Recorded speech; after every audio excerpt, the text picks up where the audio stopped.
So basically हमारा question है कि यूपीएससी क्या है और उसकी एलिजिबिलिटी क्राइटेरिया क्या है, एज लिमिट क्या है, सिलेबस क्या होता है, यूपीएससी में कौन कौन सी पोस्ट होती हैं।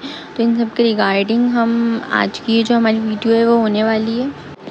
यूपीएससी इंडिया का सबसे ज़्यादा टफेस्ट एग्ज़ाम है, ये हम सब जानते ही हैं। और इसे क्लियर करने के बाद हम आईएएस, आईएफएस, आईपीएस जैसी पोस्ट पर हम काम करते हैं। अब बात करते हैं कि यूपीएससी के लिए क्या क्या एलिजिबिलिटीज़ हैं जो हमारे पास होनी चाहिए। सबसे पहले जो हमारी एज लिमिट है, यानी कि जो हमारी एज है वो 21 से लेकर 32 ईयर तक के अंडर में होनी चाहिए। और कैटेगरी वाइज इसकी अलग अलग लिमिट्स सेट की गई हैं, लेकिन एग्ज़ाम देने की जो एज लिमिट है वो सभी कैटेगरीज़ के लिए 21 ही है। नेक्स्ट आता है एजुकेशन क्वालिफ़िकेशन। एजुकेशन क्वालिफ़िकेशन के लिए आपको 12th के बाद किसी भी रिकॉग्नाइज्ड यूनिवर्सिटी से या कॉलेज से बैचलर की डिग्री आपके पास होनी चाहिए। इससे ज़्यादा भी अगर आपने कोई डिग्री ली हुई है तो उससे यहाँ कोई प्रॉब्लम नहीं होगी। जैसे मास्टर्स डिग्री की हुई है आपने या कुछ अलग कुछ किया हुआ हो तो उससे कोई दिक्कत नहीं है, लेकिन बस जो मिनिमम क्वालिफ़िकेशन है वो बैचलर डिग्री होनी चाहिए आपके पास।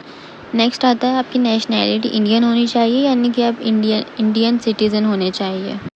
अब नेक्स्ट आता है एज लिमिट, यानी कि हम किस एज तक अपना एग्ज़ाम दे सकते हैं। तो जो जनरल कैटेगरीज़ के लिए एज लिमिट रखी गई है वो 32 ईयर्स की रखी गई है।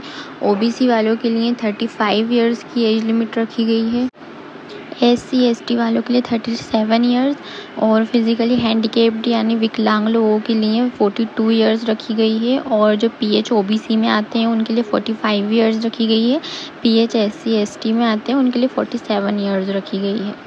नेक्स्ट आता है कि हमारा सिलेबस क्या है। जो हमारा प्रीलिम्स का सिलेबस है उसमें जो जनरल स्टडीज़ का फर्स्ट पेपर होता है GS1, उसमें हमारे current affairs and national and international relations आते हैं। Second history of Indian and Indian national movement, Indian and world geography, Indian polity and governance, economic and social development, environment, ecology, biodiversity and climate change, general science. वहीं CSAT की बात करें तो CSAT में comprehension, interpersonal skills, logical reasoning and analytical ability, decision making and problem solving, general mental ability, basic numeracy, order of magnitude ETC जो कि class 10th की level की होती है। Data interpretation, charts, graphs ETC ये भी जो है क्लास 10th लेवल की होती है। अब नेक्स्ट आता है कि यूपीएससी एग्ज़ाम क्लियर करने के बाद हमें कौन सी पोस्ट मिलती है। तो सबसे पहले जो हमारी फर्स्ट नंबर पर आती है वो इंडियन एडमिनिस्ट्रेटिव सर्विस है, जो कि IAS शॉर्ट फॉर्म है जिसे हम कहते हैं।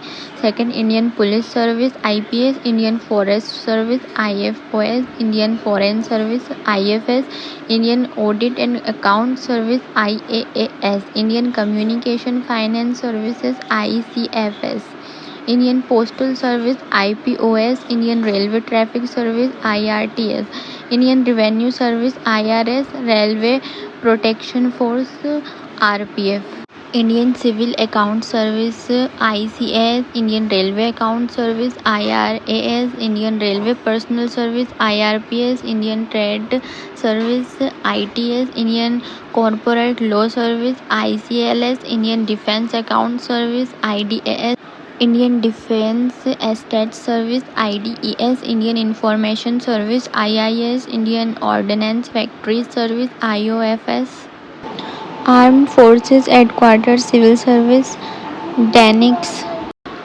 Pondicherry civil service, Pondicherry police service.